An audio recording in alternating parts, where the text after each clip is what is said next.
c'est pas moi qui ai fait cette machine. Je te dis que le placard qui est sur le côté, je l'ai fait avec mes copains Jérémy et Arnaud. Tu te rappelles? Oui, le placard, là, on l'a fait ensemble. Tu te rappelles quand on habitait encore Montreuil, un jour j'étais parti dans les Vosges pour aller m'amuser avec mes copains. Et ben nos jeux à nous, avec mes copains à moi, quand on s'amuse, ben, c'est de faire des choses en bois. Alors on leur avait fabriqué, parce que Jérémy, mon autre copain, il a la même machine. Et donc on avait fabriqué, pour la machine de Jérémy et la machine d'Arnaud, des placards pour mettre là. Et cette machine, en fait, c'était la machine d'Arnaud. Il me l'a prêté. Enfin, c'est pas Arnaud qui me l'a prêté, c'est Osprofit qui me l'a prêté. Tu sais la marque avec laquelle je travaille et que je suis parti à Épinal pour le salon. Et bien c'est eux qui me prêtent cette machine. Et c'est très pratique. Tu vois, avec j'ai fait tous les trous sur les pièces du placard de papier mamie. Tout quoi? Avec la machine, j'ai fait tous les trous pour les taquets, pour les charnières ici. Et avec cette machine. Pendant que je plaquais les champs, tu vois, que je posais la bande blanche, tu vois, là, qu'il y a sur les côtés, là. Tu vois, c'est pas pareil ici que derrière, là, regarde. Que derrière, tu vois. Voilà. Et bien là, c'est parce qu'il y a ce qu'on appelle une bande de champ que j'ai collé dessus. Et pendant que moi, je collais les bandes de champ dessus, là, le robot que tu vois derrière, là-bas, et bien pendant ce temps-là, lui, il s'occupait de faire tous les trous à ma place. On va fabriquer dans cette pièce-là une planche sur laquelle je vais pouvoir fixer la machine avec laquelle je colle les bandes sur les pièces, pour pouvoir travailler des pièces étroites. Parce que telle qu'est la machine, là, je ne peux pas le faire ça. Donc j'ai besoin d'un support. Et avec la machine, là, j'ai préparé un petit programme sur mon ordinateur pour pouvoir découper dans cette pièce de bois-là la forme de la machine, pour pouvoir la rentrer dedans. Ok? C'est ça qu'on va faire ensemble. Et d'abord, il faut que je change la fraise. Parce que tu vois, la fraise qui est là, regarde, la fraise qui est ici, tu vois, c'est une fraise toute petite avec des pointes, qui est faite pour trouer, juste pour trouer. Et là, ce dont j'ai besoin, c'est une fraise plus grosse, mais qui est faite pour pouvoir faire des chemins dans le bois. Hop, petit papato! Oh! Qu'est-ce qu'on a dit dans l'atelier de papa? Pour le moment, à 6 ans, on touche à rien. Oui, d'accord. Attention, ça coupe très fort. C'est une fraise qu'on dit hélicoïdale. Et elle a la particularité, quand elle coupe celle-là, hop, elle tourne comme ça. Et si tu vois, regarde, tu vois l'hélice, quand je tourne, l'hélice, elle se dirige vers le bas. Ça fait que ce que ça va faire, c'est que ça va pousser les petits bouts de bois qu'elle découpe, qu'on appelle les copeaux, vers le bas. Qu'est-ce qui se dit? Et ça fait que la surface de ma pièce de bois, elle va être très très propre. Parce que Qu'est-ce si, qui va vers le bas? regarde, si je tourne comme ça, tu as l'impression que l'hélice, elle descend. Ouais. Voilà, et bien ça fait que ça pousse le copeau vers le bas. Et donc ça va faire que la surface qu'on va découper va être jolie. Tu vois? Elles ont l'hélice qui n'est pas dans le même sens. Celle-là, tu vois, le coupant, il part dans ce sens-là. Et celle-là, le coupant, il part dans l'autre sens. Ça veut dire qu'en fonction des découpes que je veux faire... Et si elle est plus petite? attention à tes doigts. Hein. Non, elles font exactement la même taille. Ah bon? Oui, elles font exactement la même taille.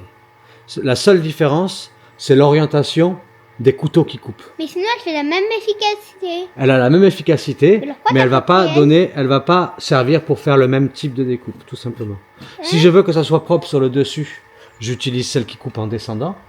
Si je veux que ça soit propre sur le dessous, j'utilise celle qui coupe en montant. Et il existe même des fraises où on peut avoir propre dessous et propre dessus. Ça veut dire que les couteaux sont opposés en bas et en haut. Du coup, on arrive à obtenir les deux choses. Avec la petite clé, je bloque le haut, ici, du membrane. Sauf qu'il faut que je prenne le bon côté. Voilà, je bloque le haut. Et avec la grosse clé ici, je vais serrer la pince. Hop, voilà. Ça c'est fait. Maintenant, attention, touche pas à ça. Ce qu'on va faire, c'est qu'on va faire ce qu'on appelle le Z0. C'est pour qu'elle sache, la machine, où est la pointe du couteau par rapport à la table. Et ça, il faut le lui dire parce qu'elle ne peut pas le deviner toute seule. Donc pour ça, je vais utiliser ce qu'on appelle, mets-toi sur le côté, ici, comme ça, un palpeur. Le palpeur, c'est cette petite pièce. Tu vois là, cette petite pièce? Ouais. Il y a un courant électrique qui va passer à l'intérieur. Mais pas un courant électrique qui va te faire mal, ne t'en fais pas. Regarde, je branche ça ici. Est-ce qu'on va au moins le sentir? Non, c'est la machine qui doit le sentir, pas nous. Hop, On peut toucher une table électrique pour voir ce que ça attends. fait. Ça, la broche, je la branche. La pince, je la... Hop. Je la branche là-dessus. Je peux toucher l'électrique. Tu peux toucher le câble, mais il ne se passera rien. Attention, recule. Alors par contre là maintenant, regarde, je vais appuyer, ben, tu vas le faire toi, tu vas appuyer sur ce petit bouton là avec un T là. Et tu vas voir, elle va descendre la machine. Alors regarde, elle descend, regarde. Elle descend et quand elle va toucher là, le courant électrique va passer. Et du coup elle va remonter. Hop. Comme ça, elle sait où est son Z. Je sais. Elle sait où est le 0. Et maintenant, à partir de là, ce qu'on va pouvoir faire, c'est déjà débrancher tout ça. Et on va pouvoir lancer l'usinage. Et ça, si tu veux, tu pourras le faire, le lancement de l'usinage, ok? Ouais! Donc, je branche la petite clé dessus, sur la machine. Hop. Je vais aller chercher dans les fichiers, ici. C'est moi qui appuie sur les boutons maintenant. C'est toi qui... Non, pas tout de suite. Pourquoi? Je vais chercher sur la disquette, sur le disque, je veux dire. Et je vais chercher le fichier... Non, ça, la bête là, ça c'est moi qui fais. Tu appuieras pour lancer le programme. Découpe plaqueuse. C'est comme ça que je l'ai appris. Hop, j'appuie sur OK. Le fichier est chargé. Maintenant, ce qu'on va faire, c'est qu'on va remettre la bûche d'aspiration. Et on va pouvoir allumer l'aspirateur et lancer le programme. C'est quoi?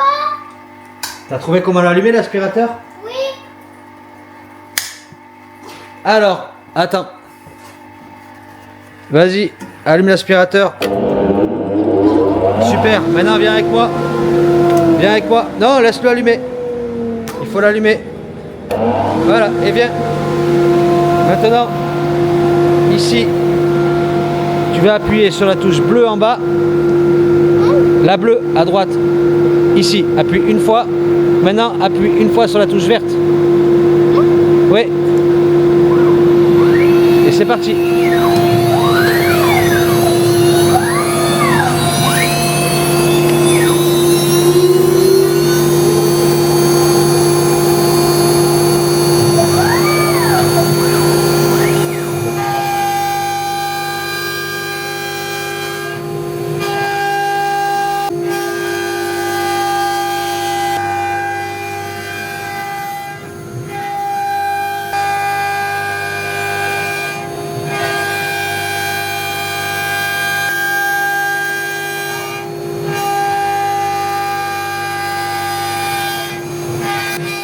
Enlève tes mains.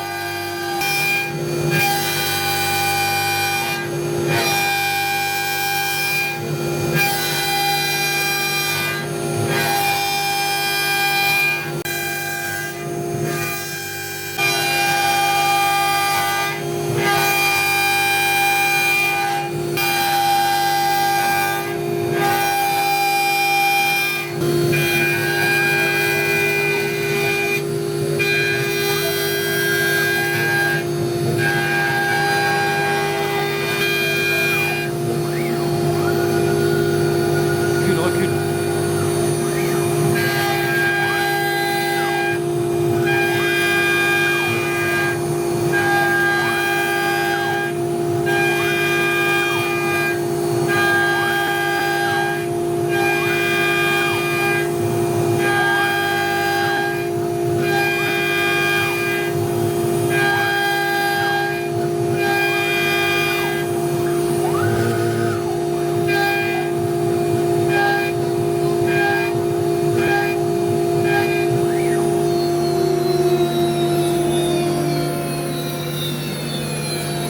Tu peux aller éteindre l'aspirateur. Merci mon amour. Voilà, résultat de la découpe. La forme intérieure, ici c'est au niveau des supports de la machine pour descendre de 4 mm et quelques, 4 mm 75 je crois. C'est pour que par rapport aux bandes de comment ça s'appelle déjà, de strat épais là, j'ai oublié encore le nom, à chaque fois j'oublie, HPL ou je sais plus quoi, pour que le plateau soit juste 2 mm au-dessus du niveau pour que ma bande de champ déborde de 2 mm sur mes pièces. On démonte ça et on voit si ma découpe est bonne et si la machine rentre. Donc tu peux desserrer celui-ci, tu tournes dans ce sens-là, dans le sens inverse des aiguilles de montre pour dévisser, toujours, sauf sur les machines outils. Mais ça, je t'expliquerai la différence. Ok, tu dévisses ça, tu tournes dans ce sens-là. Voilà. Allez, on va voir si ma machine rentre dans cette découpe qu'on a faite, ok? Tu penses? Mais à quoi il sert le trou en fait? Je t'ai expliqué, Gabriel, déjà. L'idée, c'est d'arriver à faire rentrer cette machine-là pour que je puisse usiner des petites pièces. Je ne vois pas à quoi ça va servir. C'est un genre de pochoir, c'est ça? Ok. C'est parfait. Non, ça fonctionne pas. Il me manque du bois ici. Je sais pas comment j'ai fait pris ma cote. Là, j'étais bon pourtant. Ah, c'est que je suis pas allé assez. Ah, j'ai oublié une partie de la cote ici, dans mon fichier. J'ai complètement oublié. Voilà. Bon. Eh ben, c'est un échec. Voilà, bon. J'ai oublié de faire un décalage. En tout cas, le principe est bon, le reste des côtes est bonne. Je vais vous montrer quand même. En écarissant ici les angles, je vais pouvoir reculer ici pour pouvoir me rapprocher ici de la pièce. Il faut que j'écarisse ici parce que j'ai des angles droits. Et par contre, j'ai oublié de rajouter ici, vous voyez, la côte de la partie blanche là qui continue par là, là. Hop, pour pouvoir être au bon endroit. Donc voilà, c'est ce qui s'appelle un fail. Enfin bref, je suis en train d'apprendre à utiliser cette machine. Mon fichier était pas parfait. Et j'ai plus qu'à, je vais trouver une solution, hein, soit créer une pièce pour reprendre la différence de ce dont j'ai besoin, parce que malheureusement je n'ai pas plus de bois pour pouvoir recommencer, ou alors écoutez, je vais trouver une autre solution. En tout cas voilà, ça fait partie des premières prises de contact avec cette machine. Je pense que je pourrais en tirer pas mal de choses. Allez, à plus.